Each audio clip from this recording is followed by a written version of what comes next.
this big debate back and forth. And on one side, there's this group that says, well, children are going to be in the lives of people, and so that the body has to accommodate that. Or another side says, look, the kids are your problem. Find a babysitter, deal with it, whatever you have to do. It's your problem. It's not the body's problem. Right. That goes on a lot, too. And there's also conflicts that are even more interesting between bourgeois OTO members who expect their children to be treated in a certain way. And what you often see is, as my yoga teacher points out, a lot of the people that have children in the OTO are lower middle class or lumpen, can't take care of them. They get into single moms. They have divorces. They have these crazy situations with custody with the kids, and that just creates more drama and more issues. And there's a conflict between those parents and their expectations and values, and the more sedate, more leadership level bourgeois OTO members with their issues and their concerns about their kids. And there's conflict often between these two parties over expectations and what should go on. And that's interesting, too, because it reveals the class divide in the order and how that impacts on management and the fact that a lot of the members are lumpen or lower middle class, working class, not very well educated, and a lot of the leaders of the organization, because they have to be the ones with the resources and the stability, are bourgeois. That there's this conflict between the values of child raising and what happens in those sorts of circumstances, and I think that's fascinating too. Well, where do you think this is going? I mean, do you see the OTO and the middle class leaders pushing this towards to be some kind of inclusive, family-oriented religion? I mean, that's kind of where it seems like going to me. Right, but what's the result of that going to be, and how interesting is it going to be? I mean, again, it's going to be more like Presbyterianism, right, or Methodism. It's going to be more like normative society and not contrary to it. Right, and the result of that, though, is boredom and stagnation and lack of interest. The only time really interesting things go on in the order, the sort of things that pull people in, are transgressive, are weird, are sort of dangerous and kooky. There's also going to be conflicts if they try to do this, because there's a tremendous number of people who see the OTO as a place for them to act out their alternative sexualities. There's a huge BDSM undercurrent within the order that's always been very strong, always been very profound, and the younger people who are there to hook up with each other and to explore their, alternative sexualities are not really going to appreciate being told by the older people there that they have to tone it down. One of the most amazing comments I've ever heard was from one of the very, very middle-class leaders saying at one point, polyamory is fine for people in the Men of Earth triad, but once you get into the lover's triad of the OTO, you have to settle down with one person and be monogamous.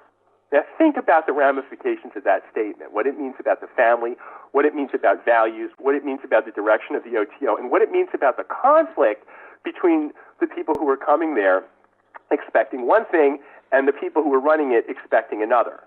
The 20-somethings are going to want the OTO to cater to their values, and the older middle-class people who actually have the responsibility of running it and paying the bills are going to want it to cater to their values. So how are they going to negotiate between, some 22-year-old tattooed woman who's there to be the new Scarlet Woman incarnation, and, some older woman who's there with her kids and is not really happy about the way this woman is taking her top off every opportunity she gets to get male attention?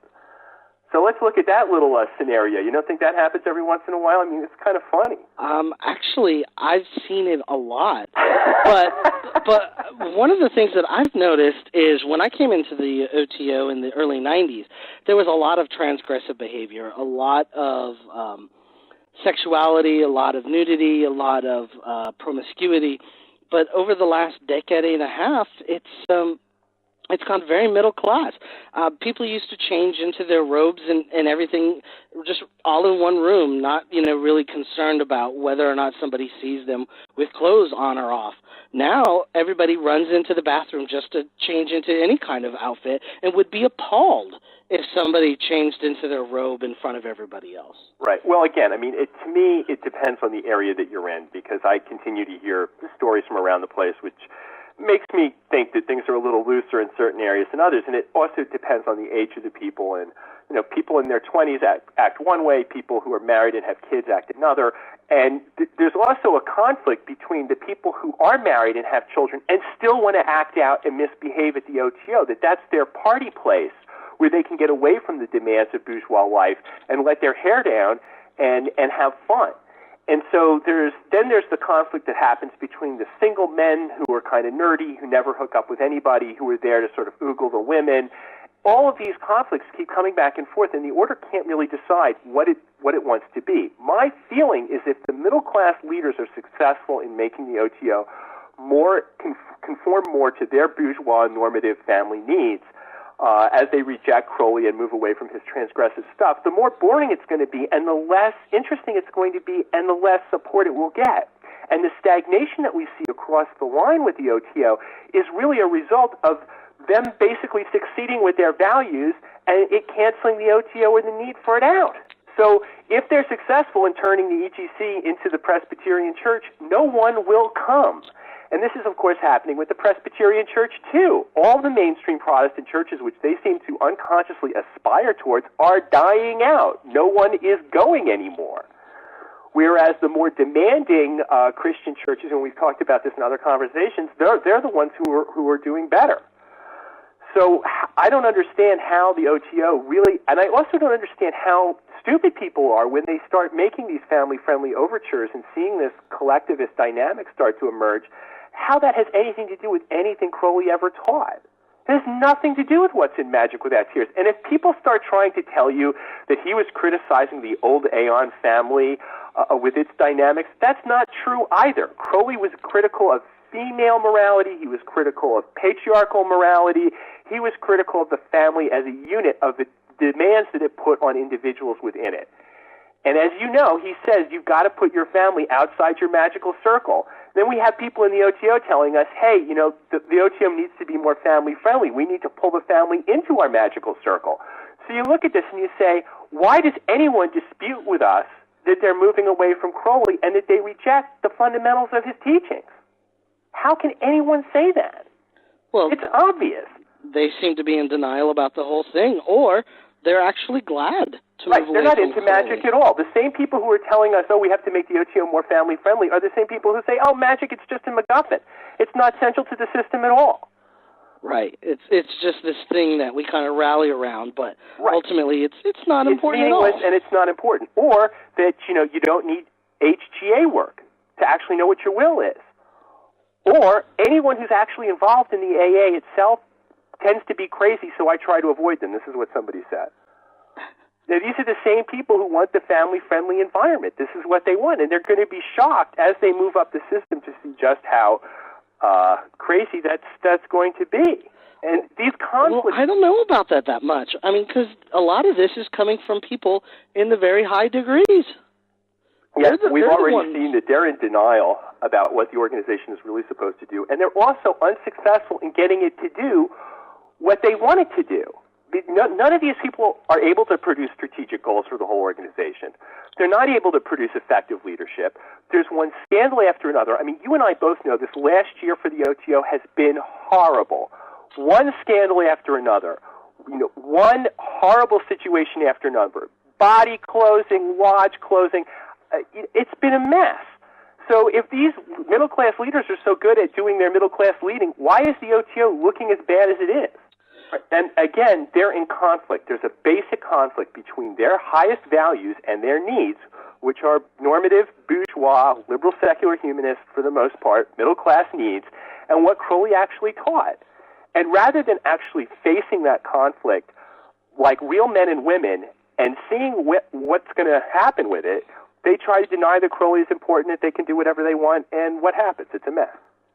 Well, I think this is a good stopping place. Thanks for being on the podcast again. Thanks for having me, John. I hope you have a great 2007, and we'll talk to you soon. Take care. 93. 93.